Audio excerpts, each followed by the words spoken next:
Hello everyone, अगर आपको मेरा ये वीडियो पसंद आया तो इस वीडियो को लाइक कीजिएगा, इसको ज्यादा ज्यादा शेयर कीजिएगा और मेरे चैनल को सब्सक्राइब कीजिएगा। हेलो एवरीवन, आज का मेरा जो वीडियो मैं स्टार्ट करने जा रही हूँ वो इंडियन पार्टनरशिप एक्ट के जो सेक्शन 13 है और सेक्शन 14 उन दोनों के ऊपर ये पर्टिकुलर वीडियो बनाऊंगी।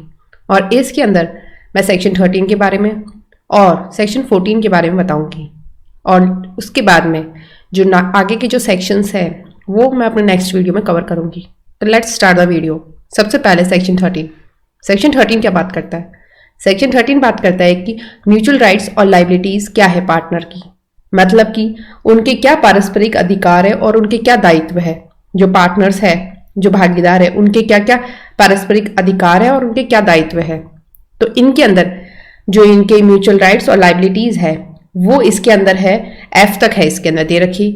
और ये जो लाइबिलिटीज, जो इनकी म्यूचुअल राइट्स है और लाइबिलिटीज है, इनके अंदर ये जो भी है वो भागीदार के बीच की जो संविदा है उसके अधीन रहते हुए ये सारे इनके म्यूचुअल राइट्स और लाइबिलिटीज है। और इसके अंदर सबसे पहले जो इनकी म्यूचुअल राइट्स और लाइबिलिटीज के अंदर जो सबसे पहली जो बात है वो है ए के अंदर दे रखी है, जिसमें है कि पार्टनर जो है वो इंटाइटल नहीं है कि वो कोई भी रेम्यूनरेशन ले। जो भी वो कंडक्ट ऑफ बिजनेस के अंदर अगर वो कोई पार्ट लेते हैं तो उसके अंदर उनको किसी भी तरीके से इंटाइटल नहीं किया जाएगा कि वो किसी भी तरीके का रेम्यूनरेशन ले।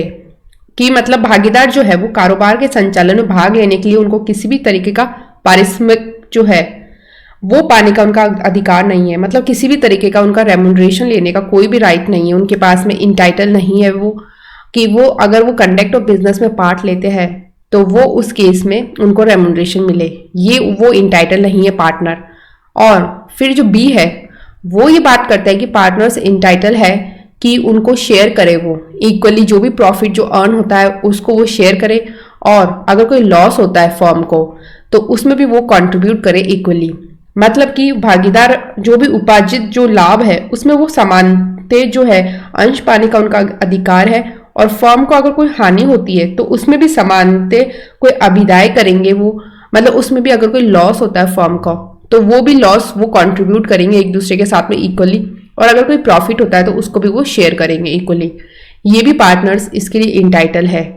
और अगर सी में है कि पार्टनर इंटाइटल है इंटरेस्ट के लिए, जो भी कैपिटल जो उन्होंने सब्सक्राइब किया है और वो इंटरेस्ट जो है उनको वो प्रॉफिट से मिलेगा। मतलब कि अगर पार्टनर है उसने कोई कैपिटल सब्सक्राइब कर दिया तो उस कैपिटल पर इंटरेस्ट लेने का उनके पास ये राइट है, और वो इंटरेस्ट उन्हें कैसे मिलेगा? वो प्रॉफिट से मिलेगा। मतलब कि अगर कोई भागीदार है, अपनी कोई उन्होंने पूंजी लगा दी और उस पर कोई ब्याज है तो उसको पाने का हकदार है वो। और वो ब्याज कैसे मिलेगा उसको? वो कोई लाभों में से ही संदाय होगा उसको। अगर कोई लाभ होते हैं, कोई प्रॉफिट होता है तो उसमें से ही वो उनका जो इंटरेस्ट है उस कैपिटल पर वो उनको मिलेगा पार्टनर्स को। उसके बाद में डी जो है वो ये बात करता है कि अगर पार्टनर ने कोई पेमेंट कर दी या फिर कोई एडवांस दे दिया उसने, और वो किस लिए दिया? बिजनेस के लिए दिया, और वो जो कैपिटल का अमाउंट है उससे ज्यादा है जो उसने एग्री किया है सब्सक्राइब करने के लिए, तो उसको इंटरेस्ट मिलेगा। और वो इंटरेस्ट कैसे मिलेगा? वो 6% पर एनम के हिसाब से उसे इंटरेस्ट मिलेगा उस रेट पर। मतलब कि अगर है ना किसी भी पार्टनर ने क्या किया, कोई भी भागीदार है उसने कोई पूंजी के अतिरिक्त अगर उसने किसी भी चीज को न लगाने का कोई करार किया है और उसने ये कारोबार के प्रयोजनों के लिए भी किया है, तो और उसमें अगर कोई संदाय या कोई अभिदाय करता है वो, तो उस पर क्या होगा? 6% प्रतिवर्ष की दर से उसे ब्याज पाने का अधिकार है। वो ब्याज ले सकता है 6% पर एनम से। क्योंकि है ना यहाँ पर जो उसने ये कैपिटल जो ना दिया है, यहाँ पर जो अमाउंट लगाया है कैपिटल का, जो उसने यहाँ पर पूंजी लगाई है, वो जो उसने एग्री की थी सब्सक्राइब करने की उससे ज्यादा लगाई है, तो उस केस में उसको इंटरेस्ट मिलेगा 6% पर एनम के हिसाब से। उस रेट के ऊपर उसको इस पर ब्याज भी मिल जाएगा, मतलब इंटरेस्ट भी मिल जाएगा। और वो उसको इसलिए मिल रहा है क्योंकि उसने ज्यादा अमाउंट लगा दिया है, ज्यादा अमाउंट दिया है उसने, और वो बिजनेस के पर्पस के लिए दिया है। तो फिर उसके बाद में नेक्स्ट जो है इनकी म्यूचुअल राइट और लाइबिलिटीज में, उसमें ई है जो ये बात करता है कि जो फर्म है वो इंडेमनीफाई करेगा पार्टनर को। अगर कोई पेमेंट उसने किया है, कोई लाइबिलिटी उसने इनकर की है, तो उसके बारे में फर्म इंडेमनीफाई उस पार्टनर को करेगा। और वो कब कब कर सकता है? इन दो केसेस में वो कर सकता है। एक तो अगर ऑर्डिनरी और प्रॉपर कंडक्ट में बिजनेस में उसने पेमेंट की है पार्टनर ने, या लाइबिलिटी उसने इनकर्ड की है, या फिर दूसरे में है कि अगर कोई उसने ऐसा कोई एक्ट किया है इमरजेंसी में, और वो किस लिए किया है, प्रोटेक्ट करने के लिए उस फर्म को किसी भी लॉस से, और वो कोई ऑर्डिनरी पर्सन जो है प्रूडेंस का, वो अपने खुद के केस में करता उस सिमिलर सर्कमटेंसेस में, तो उस केस में फर्म क्या करेगा, वो उस पार्टनर को इंडेमनीफाई करेगा। और वो बना इसमें दे रखा है कि भागीदार जो है, अगर उसने किसी भी संदायों का उसने उपगत कोई दायित्व है तो उसकी बाबत फर्म उसकी जो भी क्षतिपूर्ति करेगा। मतलब अगर कोई भागीदार है, उसने क्या किया, उसने कोई संदाय किए, कोई पेमेंट किया, और उसने कोई भी उसके उपगत कोई दायित्व है, उनकी बाबत फर्म क्या करेगा, उसको इंडेमनीफाई करेगा। और वो कब करेगा, उस कारोबार का मामूली और उचित जो उसने संचालन करना है, उस उचित और ऑर्डिनरी और प्रॉपर कंडक्ट में वो ये करेगा, जो फर्म जो है वो उसको इंडेमनीफाई करेगा। और अगर कोई हानि से कोई फर्म की सुरक्षा करने के लिए के प्रयोजन से अगर उसने कोई आपात में कोई भी ऐसा काम किया है, जैसे मामूली प्रज्ञा वाला व्यक्ति अपने खुद के मामले में वो वैसी परिस्थितियों में करता, तो उस केस में भी मतलब उसने कोई पार्टनर ने ऐसा कोई एक्ट कर दिया इमरजेंसी में, और वो क्यों किया, उसने उस फर्म को लॉस से बचाने के लिए किया है, और वो कोई ऑर्डिनरी प्रूडेंस का पर्सन भी करता खुद के केस में और उसी सिमिलर सर्कमटेंसेस में, और उस समय अगर उसने पार्टनर ने कोई पेमेंट कर दी क्योंकि वो फर्म को लॉस से प्रोटेक्ट करना चाहता था इमरजेंसी में, और उसमें उसने पार्टनर ने पेमेंट की और लाइबिलिटी उसने कोई इनकर की, तो तब फर्म की ना लाइबिलिटी है कि वो क्या करेगी, वो उसको इंडेमनीफाई करेगी, उसको क्षतिपूर्ति देगी उस पार्टनर को फर्म। और इस या फिर कोई ऑर्डिनरी प्रॉपर कंडक्ट में बिजनेस में कोई उसने पेमेंट कर दी, कोई लाइबिलिटी इनकर्ड कर दी उसने पार्टनर ने। फिर उसके बाद में एफ जो है उसके अंदर ये बात की गई है कि पार्टनर इंडेमनीफाई करेगा फर्म को अगर कोई भी लॉस उसको हुआ है उसके खुद के विलफुल नेग्लेक्ट की वजह से कंडक्ट ऑफ बिजनेस के अंदर उस फर्म के। मतलब इसमें पार्टनर इंडेमनीफाई कर रहा है, जो अगर कोई है ना भागीदार है उस हानि के लिए फर्म को क्षतिपूर्ति करेगा जो फर्म के कारोबार के संचालन में जानबूझकर उसके द्वारा की गई उपेक्षा से फर्म को कारित हुई है। मतलब इसमें ना पार्टनर की गलती थी और उसकी गलती की वजह से, उसके विलफुल नेग्लेक्ट की वजह से जो बिजनेस की कंडक्ट है उसके अंदर अगर फर्म को कोई लॉस होता है तो उस केस में पार्टनर इंडेमनीफाई करेगा। मतलब ई में तो है जो फर्म इंडेमनीफाई करेगी क्योंकि यहाँ पर पार्टनर ने पेमेंट कर दी और लाइबिलिटी इनकर की है फर्म को बचाने के लिए लॉस से, और एफ में क्या है वो पार्टनर इंडेमनीफाई करेगा क्योंकि यहाँ पर पार्टनर के विलफुल नेग्लेक्ट की वजह से, मतलब उसके विलफुल नेग्लेक्ट की वजह से जना जो है जानबूझकर उसके द्वारा ऐसी कोई उपेक्षा की है उसने और उसकी जैसे अगर फर्म को लॉस होता है तो फिर पार्टनर ही इंडेमनीफाई करेगा एफ में, और ई में फर्म करेगा। फिर उसके बाद में नेक्स्ट जो सेक्शन है वो है सेक्शन 14। सेक्शन 14 बात करता है प्रॉपर्टी ऑफ द फर्म, मतलब प्रॉपर्टी जो है फर्म की संपत्ति है उसके बारे में सेक्शन 14 बात करता है। सेक्शन 14 का टाइटल इंपॉर्टेंट है और इसके अंदर का जो मैटर है वो भी इंपॉर्टेंट है। सेक्शन 14 जो है वो प्रॉपर्टी ऑफ द फर्म के बारे में बात करता है कि उसमें क्या क्या इंक्लूड है, मतलब फर्म की जो संपत्ति है उसके अंदर क्या क्या चीजें आ सकती है।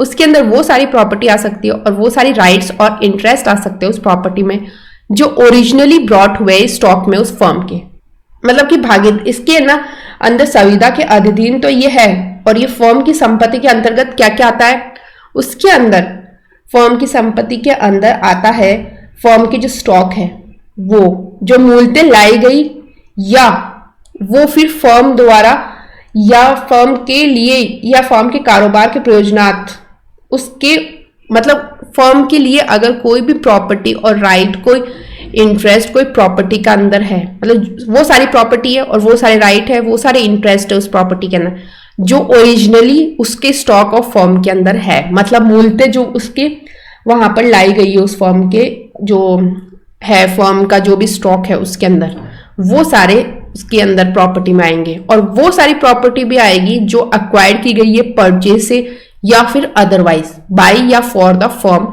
या for the purposes and in the course of business के लिए उस फर्म के, मतलब जो भी किसी भी तरीके से उसने क्या किया है फर्म के मतलब लाया गया है फर्म के द्वारा अर्जित वो सारी संपत्ति भी इसके अंदर आएगी जो फर्म के उसके अंदर, मतलब फर्म के लिए फर्म के कारोबार के प्रयोजनार्थ उसके अनुक्रम में क्रय द्वारा या फिर अन्यथा अर्जित की है, मतलब या तो उन्होंने परचेज कर ली उसको या फिर अदरवाइज उन्होंने उसको ले ली।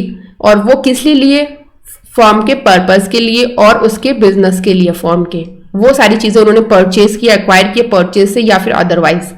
फिर उसके अंदर गुडविल भी इसके बिजनेस की आती है, जो प्रॉपर्टी है फर्म की उसके अंदर, मतलब कि फर्म की जो गुडविल है वो भी उसकी प्रॉपर्टी में ही आएगी। इसमें वो सारी प्रॉपर्टी और राइट्स भी आते हैं जो क्या किया है और इंटरेस्ट आता है उस प्रॉपर्टी जो मनी से एक्वायर किया और वो फर्म को बिलोंग करते हैं। मतलब कि उसके अंदर जो ऐसी कोई अर्जित संपत्ति है, उसके कोई अधिकार है और हित है जो क्या किया उन्होंने फर्म के लिए धन से उन्होंने अर्जित की है, धन से कोई अर्जित संपत्ति और उसके कोई अधिकार है और उसके अंदर कोई हित है, वो फर्म के लिए उन्होंने अर्जित किए, ये उसमें समझा जाएगा। मतलब कि उन्होंने मनी से प्रॉपर्टी राइट्स और इंटरेस्ट उस प्रॉपर्टी में अक्वायर किए और वो किस लिए किए, उस फर्म को बिलोंग करते हैं वो प्रॉपर्टी, उसके लिए फर्म के लिए की है। तो वो सारी प्रॉपर्टी भी फर्म की प्रॉपर्टी में ही आएगी और वो तभी आएगी जब तक कि कोई तत्प्रतिकूल कोई आशय प्रतीत ना हो, मतलब कि जब तक कोई कॉन्ट्ररी इंटेंशन नहीं हो तब तक हम इन्हें प्रॉपर्टी ऑफ फर्म ही माने जाएगा उस चीज को, जो प्रॉपर्टी और राइट और इंटरेस्ट जो प्रॉपर्टी में जो मनी से उन्होंने अक्वायर किया और वो फर्म को बिलोंग करती है। मतलब कि प्रॉपर्टी ऑफ फर्म में क्या क्या चीजें आ सकती है, इसमें ये 4 बातें बता रखी है। सबसे पहले वो सारी प्रॉपर्टी राइट्स और इंटरेस्ट उस प्रॉपर्टी में आएंगे जो ओरिजिनली स्टॉक ऑफ फर्म में ब्रॉट हुई है, मतलब जो मूलतः उसके फर्म के अंदर है, वो सारी प्रॉपर्टी, वो सारी राइट और वो सारी इंटरेस्ट।